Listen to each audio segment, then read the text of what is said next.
казват в барите, като тях биличъка, не педалите. Не те да споменават просто, че ти не си достоен да му споменаваш. Айде стивай на майката путка. Жена на страта по цяла България. Абе ти си ненормален, ти еба на дестата путка. Фу, мършо. Жена на страта. Много път чакаме майка, че може да се Знаеш ли колко хуя пая на всеки ден мори мършо? Как да отрежа глата нещо? Къде е този педал? Аз го опия, брат. Сега ще видиш какво стане. Всички ти ще висите на дело в новата игра. Остарял си бе, Стаско, и твоята место да стане федерация да ги... Не, давай да идва педала. Там това е папито. Къде ти, бе?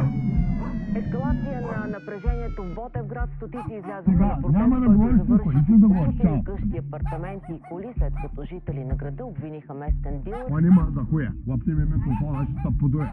Тихо. Обичам живота да ми поднася изненади и аз поднесох с нощи една изненада от моя примейт в League of Legends. Дори изненадата беше и за Емин, нито и за нас, като пикнахме Шако и Зилиан да играем комбо в джунгъла и да оставим Еди Керито само долу на линията. Сега мъжът издирва. До нова местните изпратиха няколко видеа, за които твърдят, че се вижда как докато издирванията под домашен арест за предишно престъпление продават дрога през прозореца си. За новините на Нова, Иван Кънчев.